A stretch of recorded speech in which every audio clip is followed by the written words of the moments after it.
বাংলাদেশের ভিতরে ওলামায়ে কেরামরা, হক্কানি ওলামায়ে কেরামরা একটা হচ্ছে ডাক দিয়েছে যে মার্চ ফর গাজা, এই ডাক আগামী কালকে আছে, আমরা যদি পারি সেখানে সমর্থন করব ইনশাআল্লাহ। এবং আমরা জানিয়ে দিতে চাই, হে ফিলিস্তিনবাসী, আজকে তোমরা নির্যাতিত, তোমাদের পাশে নাই, তোমাদেরকে খাবার দিতে পারতেছি না, তোমাদেরকে আমরা বোমা কোনো কিছু দিতে পারতেছি না, কিন্তু আল্লাহি আমরা তোমাদের সাথে আছি, যদি সুযোগ পাই তোমাদের সাথেই থাকবো, তোমাদের সাথে আমরাও মরতে চাই।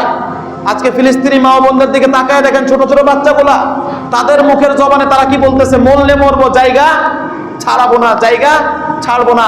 এই জন্য আজকে কত চেষ্টা করে যাচ্ছে, মানে মারতে আছে, ছোট ছোট বাচ্চাদেরকে মারতে আছে। ছোট ছোট বাচ্চাদের ইমান যেই পরিমাণ, গাজাবাসীর ছোট ছোট বাচ্চাদের ইমান যেই পরিমাণ মজবুত, আজকে আমরা জোয়ানদেরও সেই পরিমাণ ইমান মজবুত না। আরেকটা ভিডিও দেখলাম, একটা ছোট বাচ্চাকে খাবার দিতেছে, কিন্তু ভিডিও করতেছে, সঙ্গে সঙ্গে খাবার ফেলে দিয়ে গেল। আপনারা তামাশা করতে আসছেন, দেখাইতে আসছেন তামাশা? বাস্তবে এগুলো তামাশা, আমাদের জন্য তামাশা হচ্ছে। প্রিয় উপস্থিতি, আজকে আমরা কিছু করতে পারবো না আমার ফিলিস্তিনি মা বোনদের জন্য, ফিলিস্তিনি ছোট ছোট বাচ্চাদের জন্য আমরা কিছু করতে পারবো না, কিন্তু দোয়া তো করতে পারি।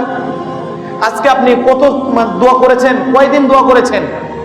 কয়দিন আমি আর আপনি আল্লাহ তাআলার কাছে দুইটা ফোঁটা চোখের পানি ফেলে দিয়ে দোয়া করেছে, আল্লাহ আপনি রক্ষা করেন মসজিদে আকসা, পবিত্র ভূমি, এই ভূমিকে আপনি রক্ষা করেন। কয়দিন আমি আর আপনি দোয়া করেছি? এগুলো হচ্ছে আমাদের ইমানি দায়িত্ব, আমাদের ইমানি দায়িত্ব। অন্যথায় আপনি মাথায় রাখেন, কিয়ামতের দিন ওই বাচ্চাগুলো আমাদের বিপক্ষে সাক্ষী দিবে, ওই নেতাদের বিপক্ষে সাক্ষী দিবে, আল্লাহ আমরা খাবারের অভাবে মারা গেছি, আজকে আমাদের পাশে আমার মুসলমান ভাইয়েরা দাঁড়াই নাই। অথচ মুসলমান ব্যাপারে আল্লাহ রাসূল সাল্লাল্লাহু আলাইহি ওয়াসাল্লাম কি বলেছেন? আল্লাহ রাসূল সাল্লাল্লাহু আলাইহি ওয়াসাল্লাম বলেছেন, আল মুসলিমু আখুল মুসলিম, মুসলমান প্রত্যেকে একে অপরের ভাই। আজকে আমার ভাইরা মানে মারা যাইতেছে, তাদের উপর ইহুদি খ্রিস্টানরা নির্যাতন করতেছে, তার বিপক্ষে আমরা দাঁড়াইতেছি না, তার বিপক্ষে আজকে আমরা দাঁড়াইতেছি না। এই সমস্যাটা যদি আল্লাহ পাক রব্বুল আলামিনের কাছে কাল কিয়ামতের দিন দাঁড় করে, তাহলে যারা আমরা প্রতিবাদ করতেছি না, আমাদের কি পরিস্থিতি হবে? আমরা কি কেউ বাঁচতে পারবো? কেউ বাঁচতে পারবো না ইনশাআল্লাহ। তাদের চোখের পানিতেই আমরা ভেসে জাহান্নামে যাব। এই জন্য আমাদের যেখানে যার যেমন, বিশেষ করে যারা ফেসবুক চালান, যে সমস্ত যুবকরা ফেসবুক চালান, আজকে আপনারা কতজন এর বিরুদ্ধে প্রতিবাদ করেছেন? আজকে আপনারা এই ফেসবুক দ্বারাই, লেখালেখির মাধ্যমে, পত্র পত্রিকায় আপনারা কতজন তার বিরোধিতা করেছেন ইসরায়েলদের? আমরা তো অনেকেই করি না, বরঞ্চ দেখলে সেটা আমরা এড়িয়ে যাই। এড়িয়ে না যেয়ে দেখেন মুসলমানদের কি দশা হচ্ছে। আপনারা যদি ঐক্যবদ্ধ না হতে পারেন, বাংলাদেশে এমন একদিন আসবে যে সময়তে ইহুদি খ্রিস্টানরা এমন ভাবে নির্যাতন করবে, তখন আপনারাও কিছু করতে পারবেন না, কারণ ইমানি শক্তি আর নাই।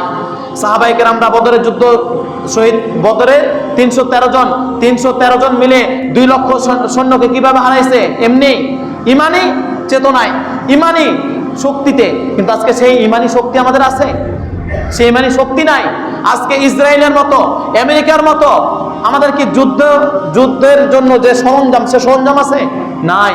কিন্তু যদি ইমান ঠিক থাকে, মুসলমানরা হলো সেই জাতি যারা বদরকে জয় করে, মুসলমানরা সেই জাতি যারা বড় বড় জিহাদ করে কাফেরদেরকে পরাজিত করে যারা জয়লাভ করে। মুসলমানরা হলো সবচেয়ে বড় বীর। কিন্তু আজকে আমাদের বীরত্ব কোথায়? আজকে আমাদের বীরত্ব দুনিয়া নিয়ে আমরা ব্যস্ত। প্রিয় উপস্থিতি, আজকে আমি আপনাদেরকে এতটুকু জিনিস বুঝাইতে চাইছিলাম যে এই বিশ্বের ভিতরে সবচাইতে নাফরমান জাতি হলো ইহুদি জাতি। একদিন সময় আসবে ইনশাআল্লাহ, যে সময় ইহুদি জাতি প্রত্যেকেই নিরসন হবে ইনশাআল্লাহ।